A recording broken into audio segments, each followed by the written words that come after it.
अस्सलाम वालेकुम my dear friends, कैसे हैं आप। आज हमारा जो लेक्चर है वो कानूनी शहादत आर्डर में आर्टिकल 21 को हम डिस्कस करेंगे कि आर्टिकल 21 क्या है।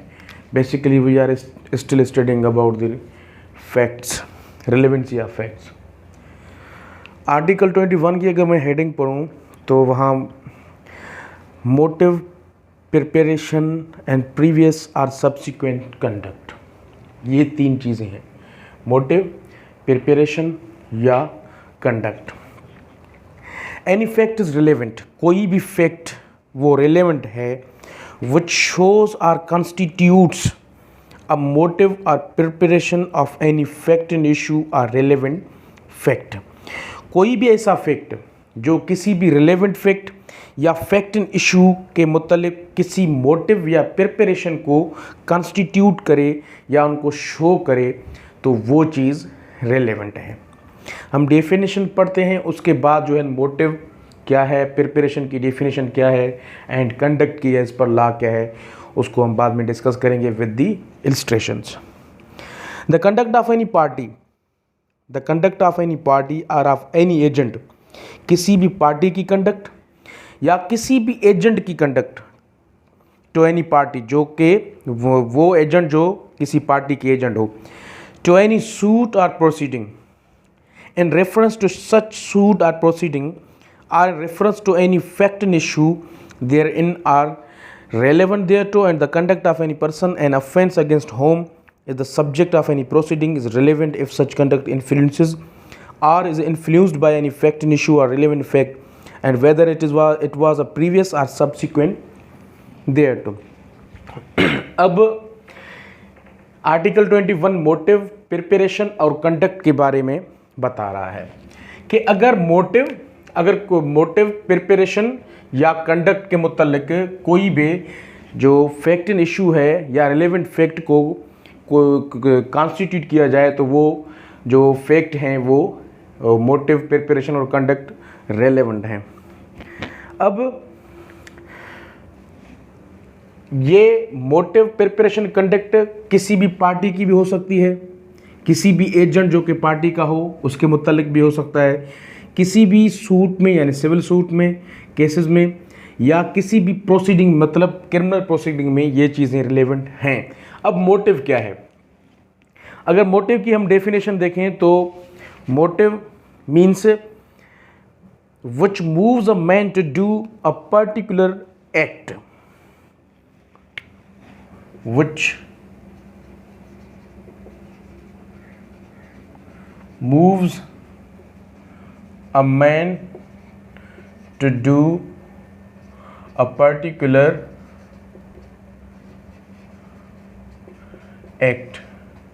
किसी बंदे को जो कि अक्यूज्ड है, किसी को अगर कोई ऐसी चीज़ जो मजबूर करे किसी चीज़ करने के लिए को, तो उसे हम मोटिव कहते हैं। Preparation means the arrangements made by a person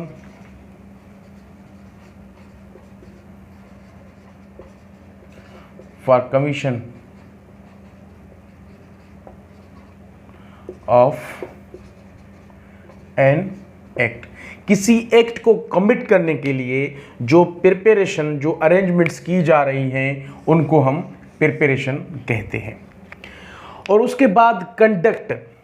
अब कंडक्ट क्या है, अगर कंडक्ट की हम डेफिनेशन देखें एज पर लॉ तो कंडक्ट मतलब accused leading to recovery of weapon of offence in picking up the dagger from under the box, the conduct of any party to the production of articles by an accused person is relevant as a evidence of conduct. Means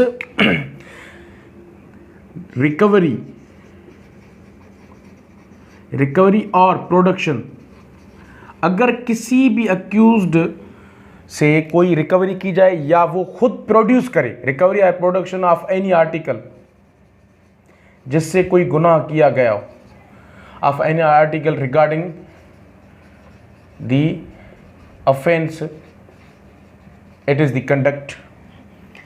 ठीक है, अब हम इनकी जो explanation 1 है वो कह रहा है कि the word conduct in this class does not include statements.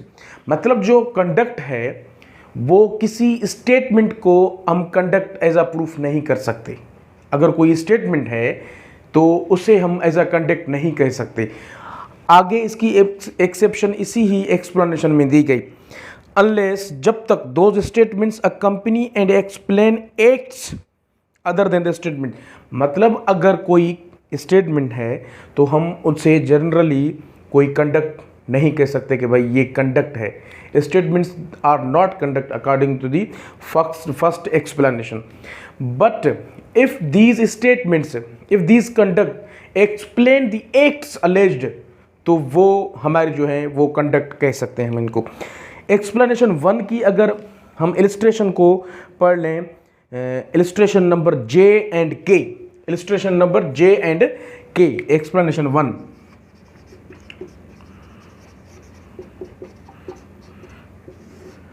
Statements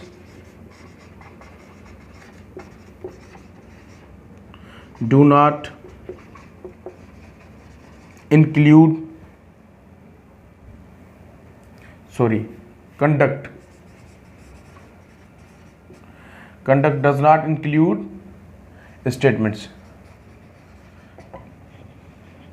अब देखें, the question is whether A was ravished. अब क्वेश्चन ये है, फैक्ट एंड इशू ये है कि क्या A की रेप किया गया. The facts that shortly after the alleged rape, she made a complaint relating to the crime, the circumstances under which and the terms in which the complaint was made are relevant. अब A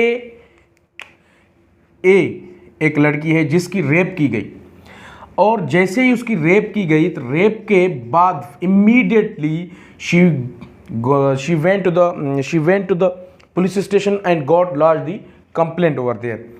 Immediately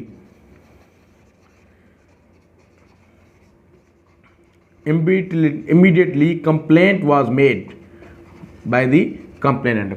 अब rape के बाद उसने immediately complaint किया police station में. तो ये जो अब फैक्ट्स हैं ये रिलेवेंट हैं, दीज स्टेटमेंट्स, क्योंकि कंप्लेंट एक स्टेटमेंट है which is given by the complainant, which is given by the person to the police officer. तो वो कंप्लेंट रिलेवेंट है.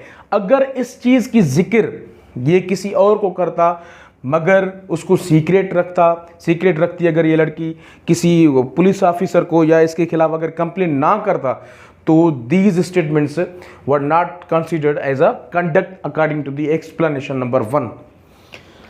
द फैक्ट, हाँ इसको अगर आगे हम देखें, the fact that without making a complaint she said that she had been ravished is not relevant as a conduct. तो अगर इस चीज़ की ये जिक्र ना करे किसी से तो फिर ये कंडक्ट नहीं है. मतलब वो conduct, generally conduct according to this explanation, the statements do not include the conducts, or conducts do not include the statements unless they are explained. अगर उनको आप एक्सप्लेन करें किसी एक्ट जिसकी वजह से वो हुई है तो फिर वो रिलेवेंट है, otherwise they are not relevant. उसके बाद explanation number 2, when the conduct of any person is relevant, any statement made to him or in his presence and hearing which affect such conduct is relevant. मतलब अगर एक बंदे की conduct दूसरे बंदे की स्टेटमेंट से रिलेट करे तो वो रिलेवेंट है. अगर एक्सप्लेनेशन नंबर 2 को हम इलिस्ट्रेशन नंबर F के साथ देखें तो वहाँ पे हमें पता चलेगा.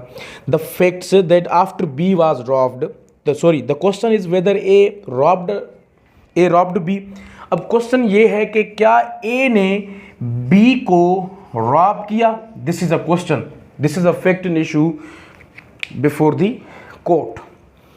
अब the facts that after B was robbed, B के रॉब होने से बाद में C said in his presence, C ने ए के प्रेजेंस में कहा, उसकी मौजूदगी में कहा, the police are coming to look for the man who robbed B. C ने कहा ए के मौजूदगी में बी को कि पुलिस आ रही है इस चीज को देखने के लिए कि आपको यानी बी को किसने रॉब किया। And that immediately afterwards A ran away, और जैसे ही ये बात सुन रहा है ए तो यहां से भाग रहा है, भाग गया वो। तो जैसे ही भाग गया तो अकॉर्डिंग टू एक्सप्लेनेशन नंबर 2 कि वो कंडक्ट जो किसी को द स्टेटमेंट्स, वो स्टेटमेंट्स जो किसी को बताई गई हो या जिसके मौजूदगी में वो स्टेटमेंट अगर की गई तो वो भी रिलेवेंट है। अब ये जो सी की स्टेटमेंट है, सी की स्टेटमेंट है और ए का कंडक्ट यहाँ पे पता चल गया कि इसकी कंडक्ट से हमें पता चलता है कि ये this person is involved in the crime because this article shows motive, preparation and the conduct. अब मोटिव की अगर हम देखें इलिस्ट्रेशन, इसकी एग्जांपल हम देखें। अब मोटिव की for example A is tried for the murder of B. A के सर पर यह इल्जाम है कि उसने बी को कत्ल किया। The fact that A murdered C, अब हकीकत यह है, एक फैक्ट यह है कि ए ने इससे पहले सी को कत्ल किया था, ए ने इससे पहले सी को कत्ल किया था और इस बात की जो है वो इंफॉर्मेशन थी बी को कि A is the murderer, A is the killer of the C. तो अब बी क्या कह रहा था कि बी हमेशा ए को ब्लैकमेल कर रहा था कि आप मुझे इतने पैसे या इतने अमाउंट या मेरा ये काम कर लें, otherwise I shell make these all proof public. तो मैं ये सारी चीज़ें जो मेरे पास इंफॉर्मेशन है कत्ल के मुतल्लिक सी के कि आपने यानी ए ने सी को कत्ल किया, मैं ये सारी चीज़ें पब्लिक कर दूंगा। तो उसके बाद जो ए है he commits the murder of B. So this was the motive behind the murder of B which has been committed by A. अब आप इसको पढ़ लें। A is tried for the murder of B. A के सर पर यह इल्जाम है कि इसने B का खून किया, B का कत्ल किया। The facts that A murdered C. A ने C को कत्ल किया था। That B knew, B को ये पता था that A had murdered C, कि A ने C का कत्ल किया था। And that B had tried to extort money from A, और जो B था वो कोशिश कर रहा था कि A से मैं कुछ पैसे निकालूं। By threatening to make his knowledge public, और उसको ये धमकी दे रहा था कि मैं ये सारी चीज़ें पब्लिक कर दूंगा, आर रिलेवेंट। तो ये सारी चीज़ें क्या हैं, रिलेवेंट हैं। उसके बाद अब मोटिव की जो हमने डेफिनेशन पढ़ ली थी कि which moves a man to do a particular act. So this was the motive behind the commission of murder of B by A. A has murdered B because the motive was this that B was knowing about the facts about the act which was committed by A prior to this the commission of this offense, and he threatened him that he shall make all these information public if he means A does not give some amount of money to B. Preparation की अगर हम बात करें तो preparation क्या है? Preparation means the arrangements made by a person for the commission of an act. किसी act को करने के लिए जो भी अरेंजमेंट्स की जा रही हैं वो सारी की सारी प्रिपरेशन है। फॉर एग्जाम्पल अगर ए पर यह इल्ज़ाम है कि ए ने बी को कत्ल किया, ए ने बी को कत्ल किया। अब पता चल रहा है कि ये सी शॉपकीपर है, ये एक शॉपकीपर है।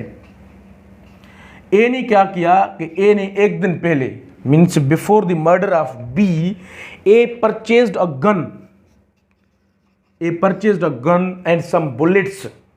ए ने एक जो है ना गन खरीद लिया और उसके बाद कुछ बुलेट्स के थे वो भी उसने परचेज किए from this shopkeeper. So these all facts are relevant with the murder of B. यहां पे अगर हम देखें तो illustration number C, A is tried for the murder of B by poisoning.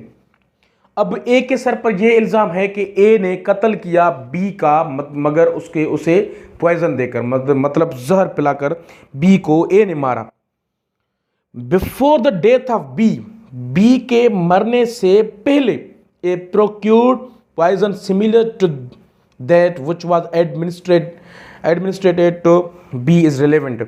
तो बी के मरने से पहले ये चीज सामने आई कि ए ने सेम पॉइजन खरीद किया किसी शॉप से which was administered to the B. So these facts are relevant. और कंडक्ट को भी हमने जो है ना डिस्कस किया, एक मोटिव को भी मैंने डिस्कस किया, प्रिपरेशन को भी और कंडक्ट को भी डिस्कस किया. तो आर्टिकल 21 को अगर हम सम अप कर लें कि आर्टिकल 21 है क्या, तो आर्टिकल 21 एक तो मोटिव, प्रिपरेशन और कंडक्ट, सब्सिक्वेंट कंडक्ट और प्रीवियस कंडक्ट. सब्सिक्वेंट कंडक्ट या मतलब कोई भी ऐसा कंडक्ट जो कि क्राइम से कमीशन से बाद में हो या उससे पहले हो, तो उसे हम सब्सिक्वेंट या प्रीवियस कंडक्ट कह सकते हैं. मोटिव वो चीज़, वो कोई ऐसी चीज़, कोई ऐसी एक्सप्रेशन जो आपको मूव करे किसी बंदे को किसी for the commission of a particular एक, जैसे मैंने आपको बताया ए और बी का मर्डर का जो है ना वो एग्जाम्पल दिया. प्रिपरेशन मीन्स वो तैयारियां जो किसी accused person they are made by the accused person for the commission of an offence. Conduct recovery और production of any article regarding the offence shows the conduct. और ये मोटिव प्रिपरेशन दोनों civil में और क्रिमिनल में applicable हैं. ये conduct preparation regarding party की भी हो सकती हैं और या जो पार्टी की एजेंट हैं उनके मतलब भी हो सकता है. So this was all about the article 21. इंशाल्लाह in coming lecture we will be discussing article 22 which is regarding the identification period. So आज के लिए इतना ही. Thank you. अल्लाह हाफिज़.